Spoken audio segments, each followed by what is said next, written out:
आपको पता रक्षाबंधन क्यों मनाते हैं हम लोग? भगवान बामन बनकर के जब बलि के यहां गए तो 3 पग जमीन का वरदान मांगा और 3 पग जमीन का वरदान देते ही भगवान विराट हो गए। 2 पग से तीनों लोक नाप लिए ठाकुर जी ने। तीसरा पग देने के लिए बलि के पास कुछ नहीं बचा तो बलि ने अपना सिर आगे किया कि तीसरा पग यहां रखो। तो ठाकुर जी इतने प्रसन्न हो गए बलि से, बोले वरदान मांगो, क्या चाहिए? तो बलि ने माना जो मांगूंगा सो दोगे? बोले हाँ देंगे। बोले मैं जब जब अपने महल में अंदर जाऊं और जब जब महल से बाहर आऊं तब तब आप मुझको दिखो प्रत्यक्ष। भगवान बोले इनडायरेक्ट वे में बोल रहे हो, सीधे सीधे बोल दो कि द्वारपाल बन जाओ मेरे। अब तुम महल में कब जाओगे कब आओगे मुझे क्या पता? द्वारपाल कोई द्वारपाल खड़ा रहे उसी को पता रहता कब आ जा रहे हो जा रहे हो। बलि बोला यही समझ लीजिए। तो भगवान द्वारपाल बन गए बलि के। अब जब बलि के द्वारपाल ठाकुर जी बने, लक्ष्मी जी को बहुत विरह हो गया। ठाकुर जी आ ही नहीं रहे, बलि के यहां पर द्वारपाल बन के खड़े हैं। लक्ष्मी जी ने आकर के भगवान से कहा चलो। बोले मैं नहीं जा सकता, अहम भक्त पराधीन। स्पष्ट शब्द है भागवत में, ठाकुर जी कह रहे हैं पूरा विश्व मेरे पराधीन है पर मैं अपने भक्त के अधीन हूं, मैं कुछ नहीं कर सकता यदि भक्त को मैंने वचन दे दिया तो। लक्ष्मी जी बोली आप वैकुंठ नहीं चलोगे? बोले नहीं चलेंगे, जब तक बलि नहीं कहेगा तब तक नहीं जा सकते। तब लक्ष्मी जी ने योजना बनाई और एक दीन सी कन्या बन करके लक्ष्मी जी भीतर गई। राजा बलि के पास पहुंची तो बलि ने कहा आइए क्या सेवा करूं? तब लक्ष्मी जी बोली कि मेरे कोई भाई नहीं है और मैंने जब से आपको देखा है तब से आपको ही अपना भाई स्वरूप माना है। बलि बड़ा प्रसन्न हुआ, बोले आप भाई मानती हैं तो बहुत अच्छी बात है। लक्ष्मी जी बोली लेकिन ये संबंध हमेशा के लिए हो जाए इसके लिए कुछ क्रिया होनी चाहिए। तो बोले क्या? बोले मेरी रक्षा की जिम्मेवारी आप लो, आपकी रक्षा की जिम्मेवारी मैं लूं, दोनों बहन भाई की रक्षा की जिम्मेवारी बहन भाई ले में, तब मानेंगे कि संबंध हमारा सुदृढ़ होगा। बलि ने कहा बहुत अच्छी बात है, कैसे करेंगे? बोले तो एक काम करते हैं, हम एक सूत्र आपके हाथ में बांध देते हैं, जैसे आजकल मॉडर्न वे में उसको फ्रेंडशिप बैंड कह देते हैं, या फिर अपने प्रेम का द्योतक हम कुछ ना कुछ भी दे देते हैं। एंगेजमेंट पे अंगूठी पहना देते हैं, किसी से प्रेम हो उसको गले में हार पहना देते हैं। ऐसे ही अपने प्रेम के लिए हम कुछ भी अर्पित करते हैं। लक्ष्मी जी ने कहा कि मैं एक सूत्र पहना दूं आपको, ताकि जब जब उस सूत्र को देखो तो मेरी याद आए कि हाँ मेरी बहन है, मुझे उसकी रक्षा करनी है। और उसके बदले आप उपहार मुझको दे देना। उस उपहार को जब मैं देखूंगी तो मुझे भी स्मरण आएगा मेरे भाई हैं, मुझे उनकी रक्षा का भाव रखना है। बलि बोले ये बहुत अच्छी बात है, लाओ सूत्र बांधो। तब लक्ष्मी जी ने उनको सूत्र बांधा और सूत्र बांध करके दोनों हाथ आगे किया, भैया हमको उपहार दो। बलि ने कहा क्या चाहिए उपहार में? बोले तुम्हारा द्वारपाल जो है इससे हमारा ब्याह करा दो। बलि बोले अरे वो द्वारपाल नहीं है, जगत पिता परमात्मा परब्रह्म नारायण साक्षात परमेश्वर हैं। वो तो मेरी भक्ति से रीछ के द्वार पर खड़े हैं, वो द्वारपाल थोड़े। बाहर से ठाकुर जी झांक के देख रहे हैं अंदर क्या चल रहा है, मुझे आज बरी करके ले जाएगी कि नहीं। बेचारे ठाकुर जी वहीं खड़े हैं बलि के यहां।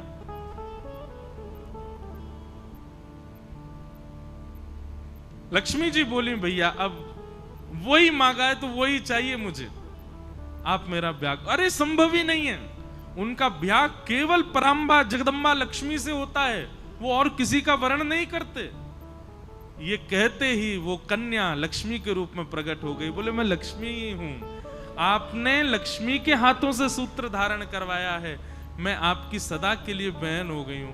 अब कृपा करके मेरे प्राणनाथ को मुझे वापस करके और भेज दो। तब बलि ने कहा ऐसे नहीं दूंगा, अब विवाह मांगा है तो फिर मेरे ही भवन में आपका विवाह होगा, मेरे सामने। मैं दुनिया तो कन्यादान करती है, मैं पुरुष दान करके दूंगा, तब ले जाना। ऐसा भाव बताते विनोद में। तो फिर ठाकुर जी का विवाह हुआ और जिस प्रकार कन्यादान होता है ऐसे ठाकुर जी का दान किया बलि ने। लक्ष्मी जी को ले जाओ। तब से ये प्रथा है कि श्रावणी के दिन ये हम लोग रक्षा सूत्र अपनी बहन से बंधवाते हैं और उसी को रक्षाबंधन का, उस दिन भैया वो साक्षात लक्ष्मी है, उनको प्रणाम करो, उनको वंदन, सब भाई लोग ध्यान से सुनो, उनको प्रणाम करो, वंदन करो, चरण छुओ, छोटी बड़ी जो भी है। और सुनिए, पैर एक हाथ से नहीं छूने चाहिए, दोनों हाथ से छुओ, और हो सके तो सर रख के प्रणाम करो, लक्ष्मी स्वरूप मानो। बंधुओं, ये आजकल जो भारत में हो रहा है ना, ये इसीलिए हो रहा है क्योंकि हम अपनी बहनों का ही सम्मान नहीं कर पा रहे हैं, तो बाहर की कन्याओं का कैसे करें? नित्य अपनी माता जी का, नित्य अपनी बहन जी का आशीर्वाद लो, उनके आशीर्वाद से कम पौरुष तो प्राप्त होगा हमको, कम से कम ये सम्मान करना तो सीखेंगे हम। इसलिए भैया ये रक्षा सूत्र, रक्षाबंधन का त्योहार खूब प्रेम से आप लोग मनाइएगा, और जो जो माताएं बहनें यहाँ पे कर सकें, जाते जाते जिसको भी भाव लगे एक एक सूत्र पंडरीनाथ भगवान के चरणों में भी दे जाना। इनसे बढ़िया भैया कौन होगा? बहुत बढ़िया भैया हैं। इसी नाते से सही आपको बार बार आना भी पड़ेगा, हमारे भाई हैं श्री पंडरीनाथ, और यहाँ तो अवसर है, बाकी मंदिरों में तो आप सूत्र बांध ही नहीं सकते, पर यहाँ सूत्र तो शायद ना बांधने दे, पर सूत्र को उनके पास तक पहुंचा तो दोगे। इनको ही भाई बनाओ। तो हे मोहे नाते अनेक मानिए जो भावे।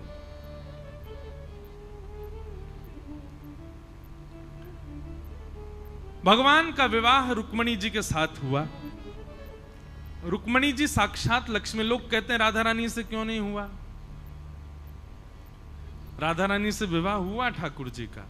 बंधुओं देखो, मैं फिर कहूंगा, श्री कृष्ण के दो रूप हैं, एक ही हैं पर दो भावों में विद्यमान है। एक ठाकुर जी का स्वभाव जन्य रूप है और एक ठाकुर जी का प्रभाव जन्य रूप है। प्रेमी जनों को, हमारे वृंदावन के रसिक जनों को ठाकुर जी का प्रभाव नहीं देखना, वो केवल स्वभाव वाले श्री कृष्ण के उपासक हैं। और स्वभाव वाले कृष्ण जो हैं वो प्रेमी कृष्ण हैं, और उन प्रेमी श्री कृष्ण जो नंद नंदन कृष्ण है, यशोदा के लाला, उनका विवाह तो किशोरी जी से ही हुआ है। मैंने कृष्ण जन्म जिस दिन था उस दिन कथा बताई थी ना, कि देवकी नंदन ठाकुर जी को लेकर के वसुदेव जी जब आए तो नंद नंदन कृष्ण यशोदा जी के बगल में ही है। यशोदा जी ने दो बालकों को जन्म दिया, एक कन्या है एक पुरुष है। योग माया के कारण वसुदेव जी को लाला दिखा नहीं वहां पर, अपना लाला जैसे ही वहां पर सुलाया तो वो लाला जो यशोदा जी ने जन्म दिया और जो देवकी जी का आया, दोनों एक ही हो गए। और उन्होंने फिर लीला की। जब राक्षस को मारना होता था तो देवकी नंदन स्वरूप आगे आ जाता था, और जब लीला करनी होती थी प्रेम की तो नंद नंदन स्वरूप। जब मथुरा से ठाकुर जी वृंदावन से मथुरा गए तो दोनों विलग हो गए।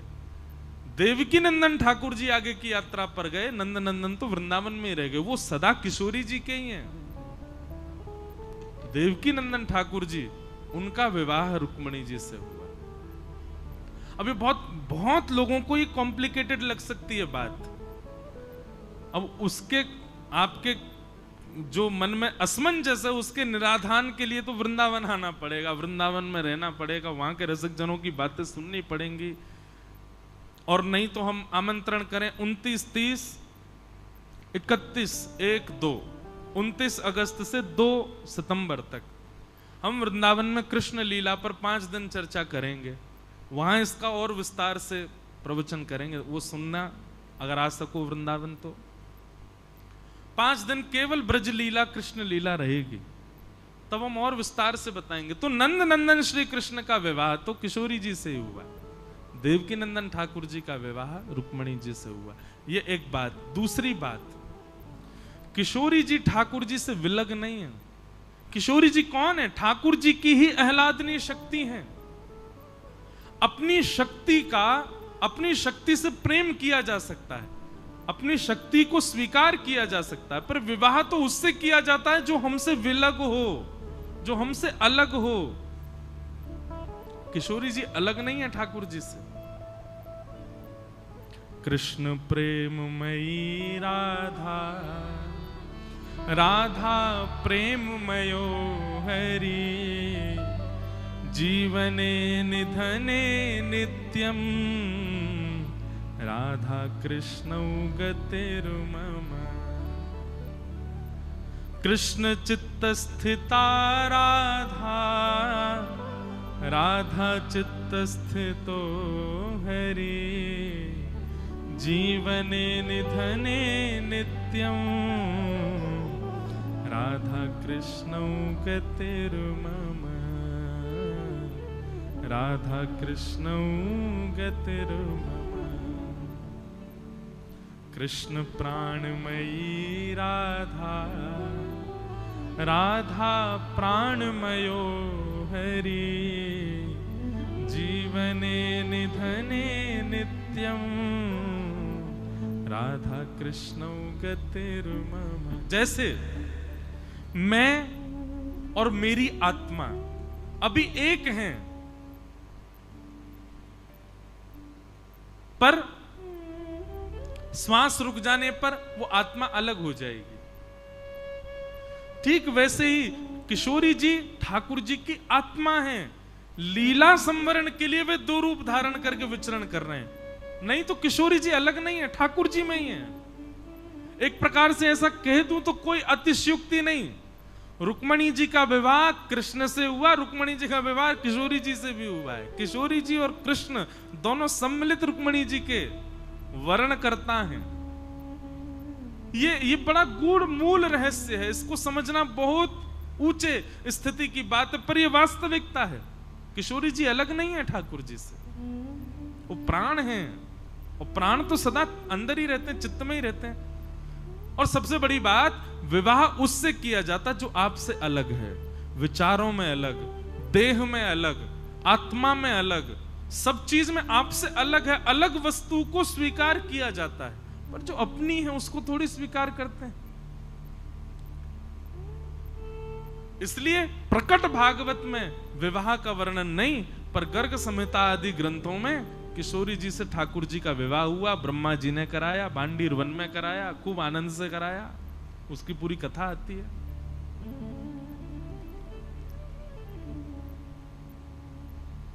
तो भगवान का विवाह रुक्मणी जी के साथ में सुसंपन्न हुआ। भगवान का दूसरा विवाह जाम्बती के साथ में हुआ। एक सत्राजित नाम का यादव रहता था द्वारिका में, उसके पास एक मणि थी, उसका नाम था सत्राजित मणि, सिमंतक मणि।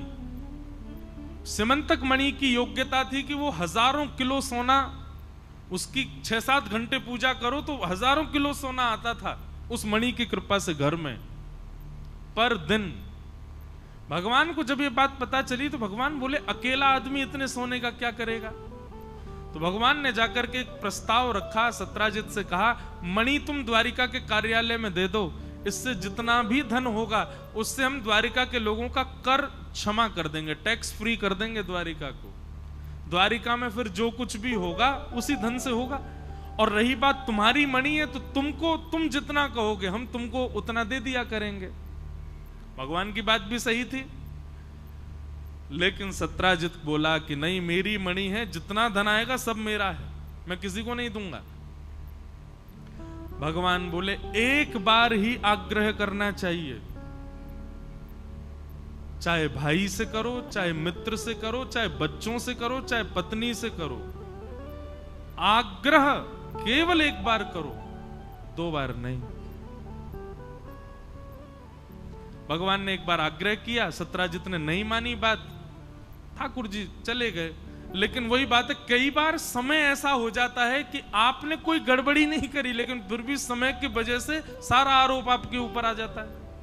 बहुत ध्यान से सुनिएगा, आज की जो कथा है ना, ये हम सब गृहस्थियों के जीवन के लिए कथा बता रहे हैं ठाकुर जी। अब ठाकुर जी ने क्या किया, मणि मांगी, मणि उसने नहीं दी। 3 दिन बाद सत्राजित का छोटा भाई प्रसेन, वो मणि पहन करके कहीं गया, सबको दिखाता हुआ जा रहा था। वन में जैसे गया, शेर ने मार करके उसकी मणि अपने पास रख ली। शेर को एक भालू ने मार दिया, भालू मणि लेकर के चला गया।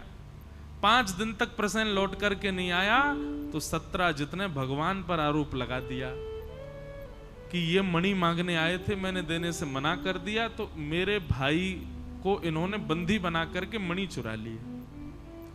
और आश्चर्य की बात यह नहीं कि 17 ने भगवान पर आरोप लगाया, आश्चर्य की बात यह थी कि द्वारिका के लोगों ने मान भी लिया कि हां भगवान ने चुराई है। भगवान जब निकले रथ से तो सब लोग जय जयकार तो कर रहे हैं, पर मनी मन सब सोच रहे हैं, बताओ पर ब्रह्म होते हुए भी लोभ खत्म नहीं हुआ इनका, है मणि छुपा के रख लिए प्रसेन की। जबरदस्ती ठाकुर जी के ऊपर आरोप लग गया। भगवान हम आप सबको ये बात बताते हैं, हम सबके जीवन में ये दिन आएगा ही आएगा। आ चुका है तो अच्छी बात है, नहीं आया है तो तैयार रहना, आएगा। आप कुछ गलत नहीं करोगे फिर भी सारी गलती आपकी मानी जाएगी। सब सारे जितने भी योजना आप बनाओगे उन योजनाओं से गलत आप ही ठहराए जाओगे, ऐसा निश्चित होगा, एक ना एक बार तो होगा। और ये क्यों होगा? ठाकुर जी उस समय आपकी आंख खुलवाएंगे, देख लो भाई कौन कौन तुम्हारे, कोई भी नहीं, सभी तुम्हारे विरोधी हो जाएंगे। भगवान बोले द्वारिका के लोगों को बसाया मैंने, द्वारिका के लोगों को खिलाता मैं हूं, द्वारिका के लोगों की रोजी रोटी मेरे से है, द्वारिका में जितने लोग रहते हैं इनका घर मैंने बनवा के दिया, इन लोगों को जरासंध के युद्ध से बचा करके मैं द्वारिका लेकर के आया। और आज एक व्यक्ति की गलत बात सुनकर के इन्होंने यह भी विचार नहीं किया कि नहीं एक बार पूछ तो लें कि भगवान ने ऐसा किया है कि नहीं, बिना पूछे आक्षेप लगा दिया। यह है संसार। यहां भगवान को नहीं छोड़ा गया तो हम तो इंसान हैं, कैसे बच जाओगे आप? इसलिए तैयार रहो। मैं एक बात कथा में कहा करता हूं कि समुद्र मंथन हुआ था, पृथ्वी का जब मंथन किया गया अमृत निकला, पर विष भी तो निकला था। अमृत क्या है? प्रेम। अमृत क्या है? सम्मान। अमृत क्या है? स्नेह। और विष क्या है? अपमान। विष क्या है? अश्रद्धा। विष क्या है? आपके प्रति अविश्वास। तो जब अमृत पीने का शौक है तो विष पीने की भी योग्यता रखो।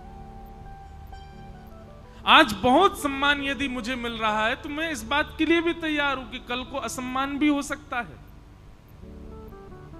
आज बहुत प्रेम मिल रहा है तो कल को क्रोध भी सहना पड़ सकता है सबका, और ये जीवन में आएगा सबके।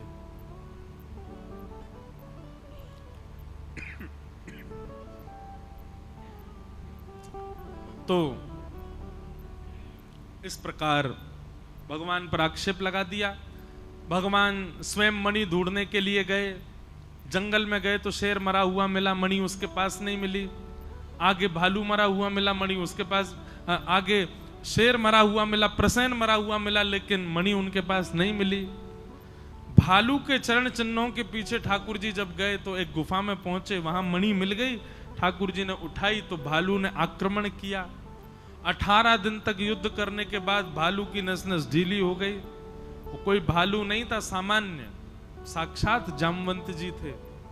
भगवान के चरणों में गिर करके कहा, भगवान आप मणि स्वीकार कीजिए, आपकी ही है, पर इसके साथ में मेरी पुत्री भी स्वीकार करो। तब भगवान ने जामवंत जी की पुत्री जामवती के साथ में विवाह किया। बोलो जामवती रमण भगवान की। जामवती के साथ ठाकुर जी का दूसरा विवाह हुआ। तीसरा विवाह ठाकुर जी का सत्यभामा के साथ हुआ। अब पता सत्यभामा कौन है? जिसने भगवान पर मणि चुराने का आरोप लगाया उसी की बेटी है सत्यभामा, सत्राजित की बेटी। अब हुआ ऐसा कि भगवान जब मणि लेकर के वापस आए और सबको दिखा दिया, जामवती ने गवाही दे दी कि भगवान के पास मणि नहीं थी, मणि तो ऐसे ऐसे हमारे पास आ गई थी। तो द्वारिका के लोगों ने भगवान को पहले गरिया रहे थे, अब सत्राजित को गालियां देने लगे, अरे तैने हमारे भगवान पर आरोप लगाया। सत्राजित की ऐसी स्थिति कर दी कि वो घर से बाहर ही नहीं निकल पा रहा। तब सत्राजित ने विचार किया मैं क्या करूं। तब उसके मन में आया यदि मैं अपनी बेटी का विवाह ठाकुर जी से कर दूं, ये मेरे संबंधी हो जाएंगे तो फिर कोई मुझसे कुछ नहीं कह पाएगा। सत्यभामा बचपन से ही ठाकुर जी को वर्ण करना चाहती थी, पर सत्राजित नहीं चाहता था कि इसका भगवान से ब्याह हो, पर आज मजबूरी में आकर के सत्यभामा का भगवान से ब्याह कर दिया।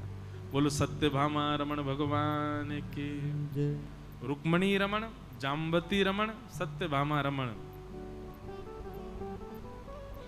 विश्व रमण है ये, किसी को भी स्वीकार कर सकते हैं।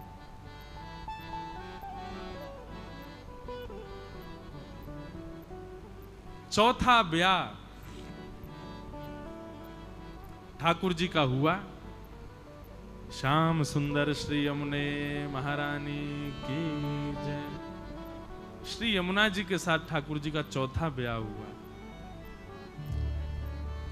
मीठे रस से भरोड़ी महारानी लागे, महारानी लागे, मन प्यारो प्यारो यमुना जी रो पानी लागे। रस से भरोड़ी महारानी लागे, महारानी लागे, प्यारो प्यारो यमुना जी रो पानी लागे। मीठे रस से भरोड़ी महारानी लागे, महारानी लागे, मन प्यारो प्यारो यमुना जी रो पानी लागे। रस से भरोड़ी महारानी लागे, महारानी लागे, मन प्यारो प्यारो यमुना जी रो पानी लागे। ये मैया का नृत्य देख के तो मेरा मन करता मैं नाच लूं इनके संग, लेकिन इतना आनंद। ये हमारी पंढरपुर की गोपी हैं, 102 वर्ष की आयु है इनकी, और आप लोग देखो कुर्सियों पे बैठ गए हो, इतने युवा युवा होके भी। भाव से गाओ, श्री पंडरीनाथ भगवान की गृहिणी है हमारी यमुना जी। मीठे रस से भरोड़ी महारानी लागे, महारानी लागे, मन प्यारो प्यारो यमुना जी रो पानी लागे। रस से भरोड़ी महारानी लागे, महारानी लागे, मन प्यारो प्यारो यमुना जी रो पानी लागे। प्यारो प्यारो यमुना जी रो पानी लागे। मन प्यारो प्यारो यमुना जी रो पानी लागे। हे कान्हा नित मुरली में तेरे सुमिरे बारंबार। भारत मुरली बैठे रे सुमरे बारंबार। कोटिक रूप धरे मन मोहन तो न पावे पार। कोटिक रूप धरे मन मोहन, तो न पावे पार। हाँ कोटिक रूप धरे मन मोहन तो न पावे पार। कोटिक रूप धरे मन मोहन तो न पावे पार। हे वृषभानु की किशोरी गुणधानी लागे, ओ घनी प्यारी लागे, मन प्यारो प्यारो यमुना जी रो पानी लागे। विश्वभानु की दुलारी गुणधानी लागे, बड़ी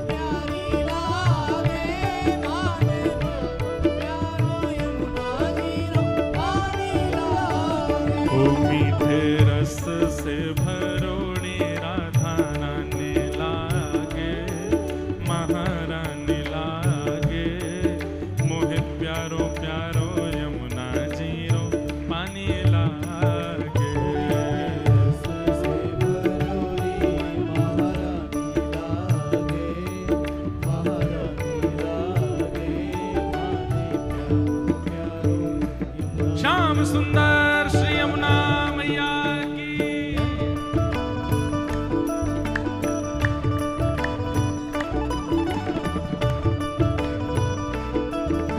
विठोबा रखुमाई की।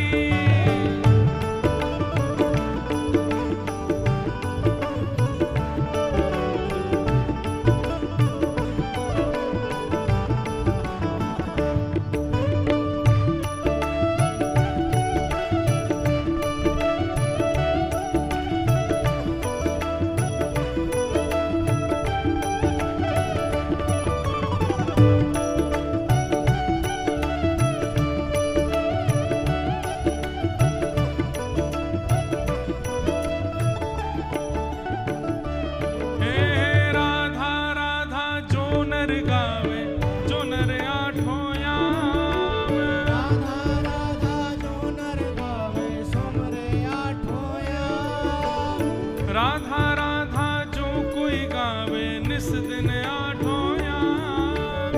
राधा राधा जो कोई गावे सुमरे आठों याम।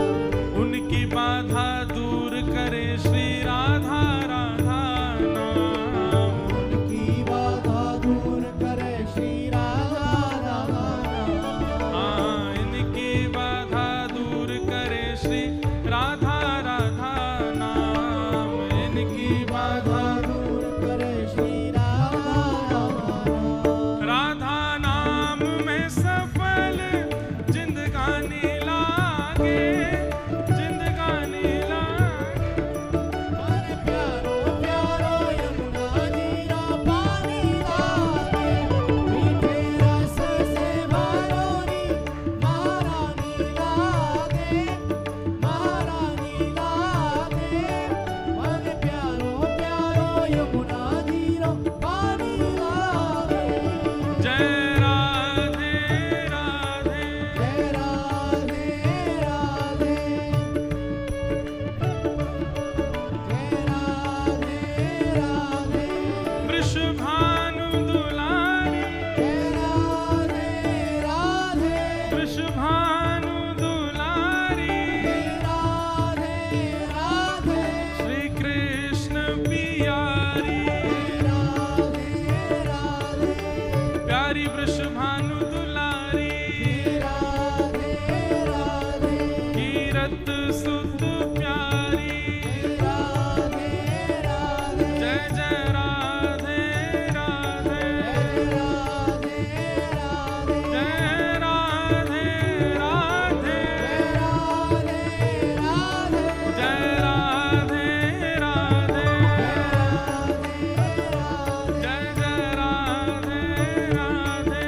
राधे।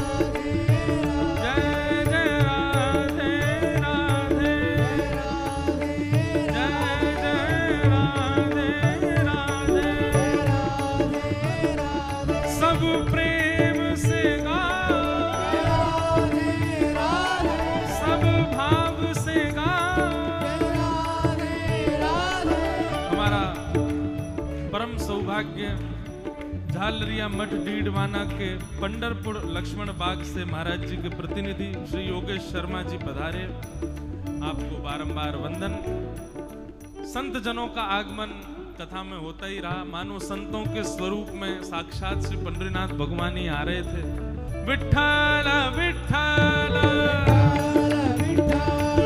विठ्ठल विठ्ठल विठ्ठल विठ्ठल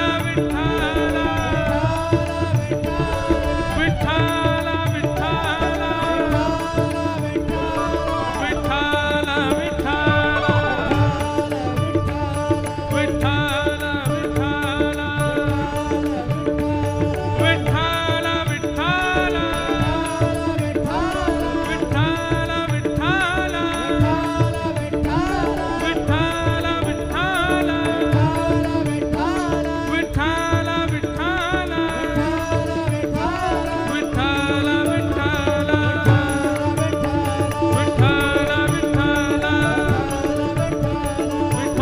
रखुमाई विठोबा रखुमाई विठोबा रखुमाई विठोबा रखुमाई विठोबा रखुमाई विठोबा रखुमाई विठोबा रखुमाई विठोबा रखुमाई विठोबा रखुमाई विठोबा रखुमाई विठ्ठल विठ्ठल विठ्ठल विठ्ठल विठ्ठल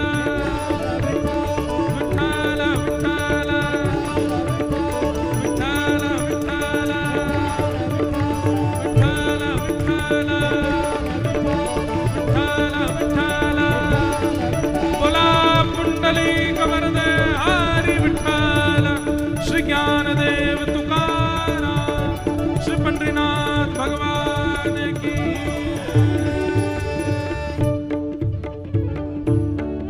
श्याम सुंदर श्री यमुने महारानी की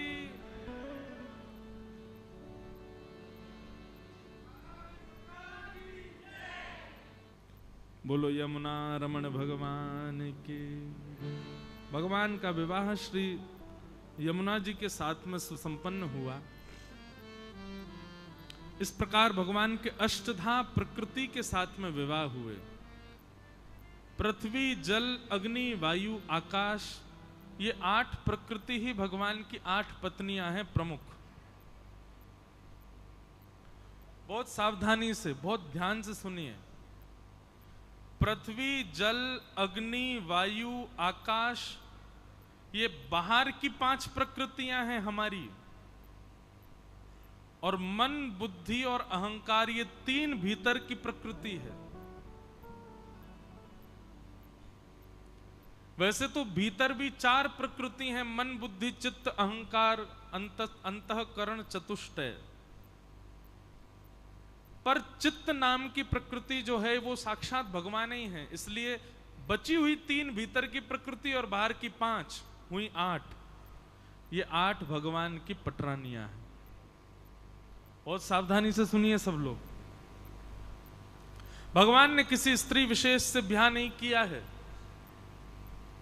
अपनी ही बनाई हुई प्रकृति से ठाकुर जी विवाह कर रहे हैं। सत्यभामा भूमि का स्वरूप है,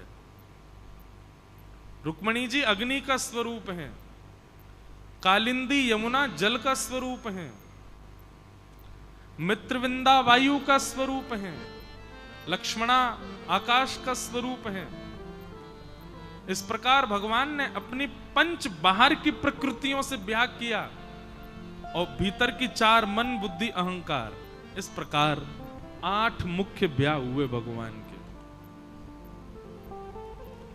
एक प्रकार से भगवान ने पूरी दुनिया बनाई है, तो विवाह करके केवल ठाकुर जी रजिस्ट्रेशन कर रहे हैं, है सब ठाकुर जी का ही। अब बच्चे 16,100, ये कौन है? भौमासुर नाम का एक दैत्य था, उसके यहां पर 16,100 राजकुमारियां बंधी थीं। उसका संकल्प था 20,000 होने पर उनसे विवाह करूंगा, हठ पूर्वक जबरदस्ती। उन 16,100 राजकुमारियों ने मनी मन ठाकुर जी से प्रार्थना की कि हमारी रक्षा करो नाथ। तब भगवान गए और जाके भौमासुर का वध करके उन कन्याओं को मुक्त किया और सबसे कहा अपने अपने घर जाओ अब आप। तब सबने एक साथ ब्रह्मा जी से प्रार्थना की, भूयात पतिर में मह्यम। मतलब कितनी अच्छी देखो योजना है। 16,100 राजकुमारियों ने जैसे ही कारागृह में भगवान प्रवेश किए तो भगवान को देखते ही, एक दूसरे को नहीं पता है पर सबके मन में ये बात आ रही है कि काश मेरा वर्ण ये कर लेते। और यही दूसरी भी सोच रही है, तीसरी भी सोच रही है, चौथी भी, सब एक साथ सोच रही हैं काश मेरा वर्ण ये कर लेते, मुझसे ये विवाह कर लेते। और सबने विधाता से प्रार्थना की, भूयात पतिर में मह्यम।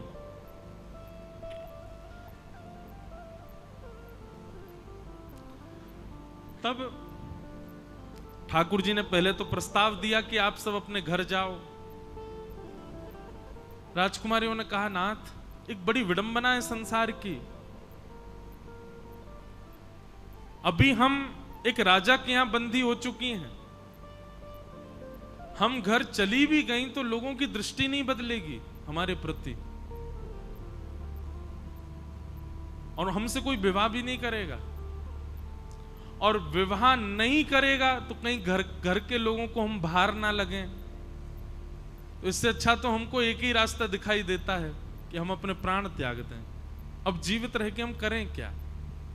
ये जीवन भर का भार रहेगा सिर पर कि हम बंधी हैं।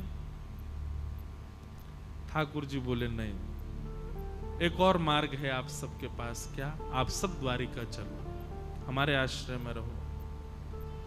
तब ठाकुर जी ने 16,100 राजकुमारियों को एक साथ विवाह किया।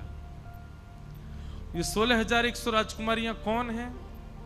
उपासना कांड में जितने भी भगवत प्राप्ति के मंत्र सुनाए जाते हैं, आप घर पर पूजा करते हैं तो पंडित जी आपके हाथ में पुष्प देते हैं, चावल देते, कहते हैं भगवान श्री कृष्ण का ध्यान करो। उस समय जो मंत्र वो बोल रहे हैं, ऐसे 16,000 कृष्ण उपासना के जितने भी मंत्र हैं वही ये रूप धारण करके आई हैं। उनसे ठाकुर जी ने विवाह किया। ठाकुर जी का किसी कन्या स्त्री से विवाह नहीं हुआ है। अपनी बनाई प्रकृति से, अपने ही उपासना के मंत्रों से ठाकुर जी ने विवाह किया। सबसे बड़ी बात, एक ही समय पर, एक ही काल में, एक ही नगर में ठाकुर जी 16,108 राजकुमारियों के अलग अलग भवन में एक साथ रहते हैं, अलग अलग रूप धारण करके। अद्भुत है ठाकुर जी। यहां पर वर्णन आता है कि नारद जी महाराज आए भगवान की नित्यचर्या, ग्रहचर्या देखने के लिए कि भगवान के ब्याह हो गए, देख के तो आऊं कैसा चल रहा। कोई पत्नी शिकायत तो करेगी भगवान की, इतनी सारी पत्नियां, कोई तो कहेगी कि मुझे टाइम नहीं देते, मुझे समय नहीं देते, उसी के पास ही रहते हैं। नारद जी महाराज गए, सबसे पहले रुक्मणी जी के भवन में प्रवेश किया तो भगवान बैठे हुए थे, प्रसाद पा रहे थे, रुक्मणी जी पवा रही थी। नारद जी जैसे ही आए, अच्छा एक और बात बताएं, भगवान की सब पत्नियों के गुरु जी नारद जी हैं, सबके गुरु जी नारद जी हैं। क्यों नारद जी क्यों है गुरु जी? भगवत आराधना, भगवत संकीर्तन, भगवत सेवा नारद जी सिखाते हैं, नारद जी गुरु हैं। हमारे वारकरियों में भी जब अभंग गाया जाता है तो जो वीणा लेकर के खड़े होते हैं उनको नारद जी का स्वरूप माना जाता है, उनको प्रणाम करके ही अभंग गाते हैं। नारद जी के बिना भगवत सेवा और भगवत, कभी आपको लगता हो कि आपका मन कथा में नहीं लग रहा, आंख बंद करके नारद जी का स्मरण कर लो, आपका मन लगने लगेगा। कभी भजन कीर्तन में मन नहीं लग रहा, सेवा में मन नहीं लग रहा, आप नारद जी का स्मरण करो।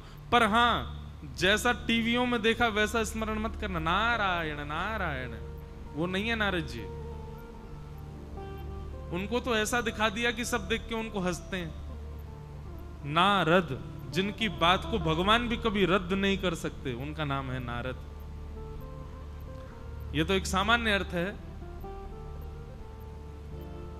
दूसरा अर्थ यह है, जो नरों को, मतलब हम सब नर हैं, हम सब प्राणी इंसान हैं, जो नर को दीनानाथ प्रदान करे, दीनानाथ से मिलावे, वो नारद। नारद जी देवदत्ताम इमां वीणां स्वर ब्रह्म विभूषितां मूर्छयित्वा हरिकथां गायमानश्चराम्यहम्। श्री तुकाराम जी महाराज, श्री नामदेव जी महाराज, इनके रूप में नारद जी दिखते हैं। एक हाथ में करताल, एक हाथ में वीणा, ये नारद जी, उनका स्मरण करो। तो नारद जी महाराज गए तो देखा रुक्मणी जी भोजन पवा रही, ठाकुर जी पा रहे हैं। आई आई, ओहो देखो, अरे देवी तुम्हारे गुरु जी आए हैं। आहा, रुक्मणी जी इतनी खुश हो गई, गुरुदेव प्रणाम। ठाकुर जी को प्रणाम नारद जी ने किया, बैठ गए। ठाकुर जी प्रसाद पा रहे, ए रुक्मणी जी जल्दी लाओ, कुछ लाओ नारद जी के लिए। रुक्मणी जी लड्डू लेके आई, गुरुदेव ने पाए। ठाकुर जी जैसे ही हस्त प्रक्षालन करने के, हाथ धोने के लिए गए, तो नारद जी ने रुक्मणी जी को, इधर आओ, सब ठीक? रुक्मणी जी बोले बहुत बढ़िया। ठाकुर जी समय देते हैं?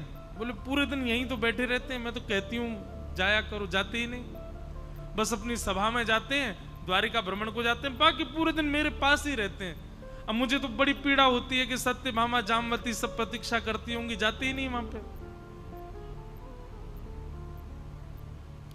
नारद जी महाराज बोले तो मतलब रुक्मणी की कोई शिकायत नहीं है, तो निश्चित और पत्नियों की तो शिकायत होगी।